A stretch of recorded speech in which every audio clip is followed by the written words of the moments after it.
Hello, everybody. I want to talk a little bit about weight aids today.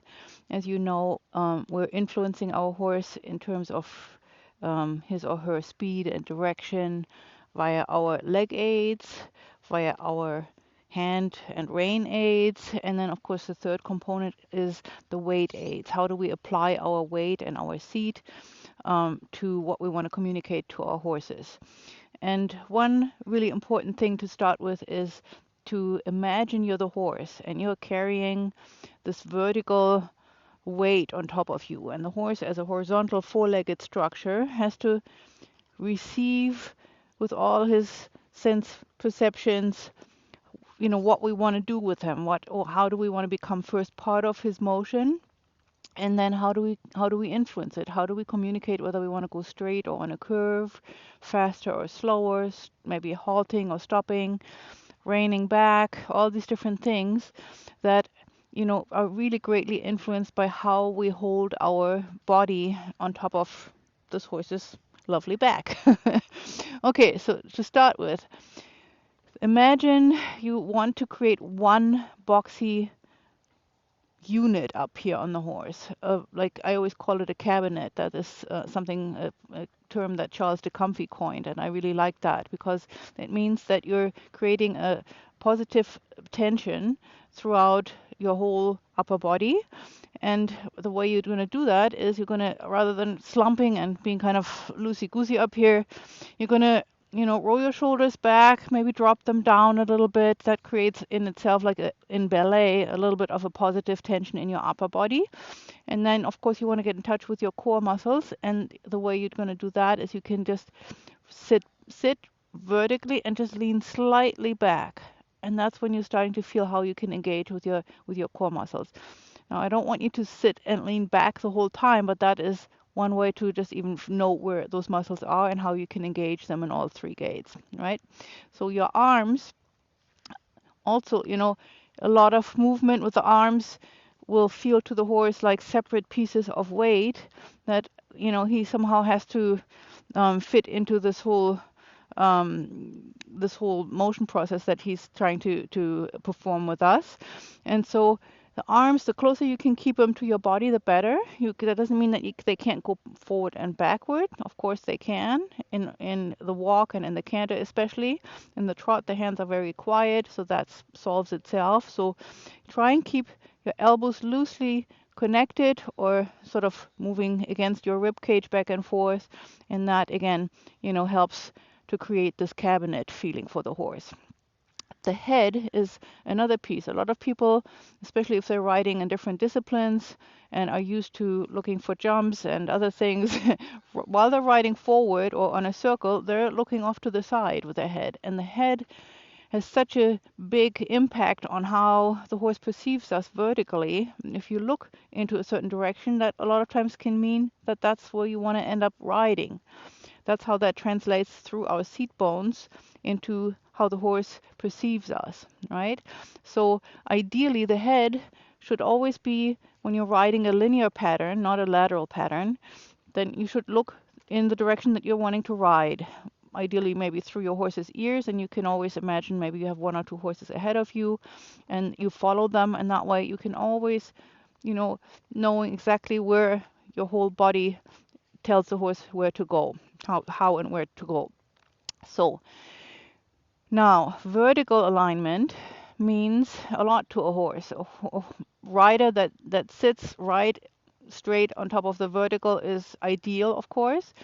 But if you want to slow your horse down a little bit, it might be helpful to tip a tiny little bit forward with your upper body, just a tiniest little bit. You can use this pressure, this weight that you're putting on your horse's shoulders to make them understand that you want to slow down, which is counter what our human instinct tells us. When we want to go run and get away from something possibly, or speed up, we lean our upper body forward as a two-legged apparatus, right?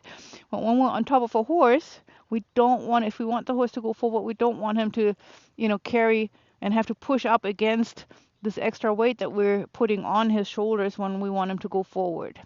So, sitting up straight And if a horse resists and doesn't want to go forward, you might even want to go so far and lean a little bit behind the vertical with your upper body. So now you're taking away the weight that pushes down onto his shoulders, and you're saying, hey, come, I'm freeing you up. Of course, in connection with your lower leg aids, the horse will understand, now I'm free to go. Same thing in any up transition. If you want to make it easier on your horse in terms of what you're providing with your weight aids, the help or the support that you're providing with those aids, it's so much easier for the horse to come up in front of you in the canter up transition when you lean a tiny little bit back, rather than staying right on top of the vertical or even leaning forward too much, right? So that would definitely make it harder. The other thing that you want to consider is now shoulder positions. Shoulders move in direction, and even in a little bit more of almost like an exaggerated direction of where you want to go. Let's say you want to go straight and you're going to go around a corner.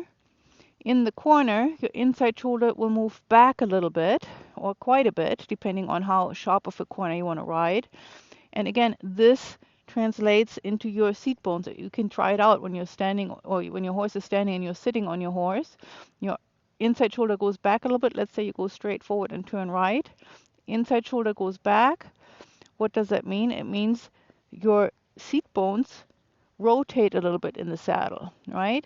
Now the danger in doing this and using your inside shoulder to come back is that a lot of people might inadvertently collapse to the inside, right? And I'm going to turn him a little bit. I'll show you from the front what that would look like. So if you're going, let's say you're going straight, you're going into a corner, you know, bend your horse a little bit and turn your shoulder, and then you're going to go here. I'm totally exaggerating, but just to illustrate this, right? So you're going around the corner and you want to make sure that you're going to stay upright in your upper body. So everything is one plane. Here is going to the left, and here is going to the right, and those are also considered weight aids if you stay centered on top of your horse and everything is in alignment, right? The same goes for lateral work. If you want to ride a shoulder in, going to the right, you want to have a little bit more weight in your left seat bone, right? Because the right inner leg of the horse needs to take up more weight in order to stay on that straight line as you're displacing the shoulders inward, right? So you don't want to sit on this side a little heavier because the horse is already working harder on that side. You want to sit a little bit more, tiny little bit more to the left.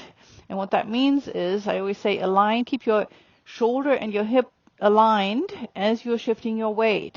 So you're going to go from here to here, possibly.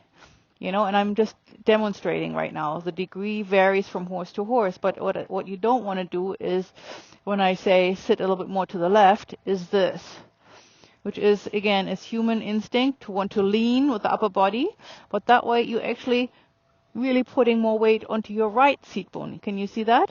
Because it's counterproductive to come out of alignment with that straight vertical that your spinal column allows you to have, right? So from straight to putting a little bit more weight to your left is here, to straight, putting a little bit more weight into your seat bone to the right is here. It's maybe barely visible, and I'm still exaggerating. It might not even be that visible when I really ride, or when we ride, all of us. Okay, so much for that for today. I hope this gives you a little bit of an insight into how you can use your weight, and as always, practice and patience are your friends, and I hope you enjoyed this video, and happy riding.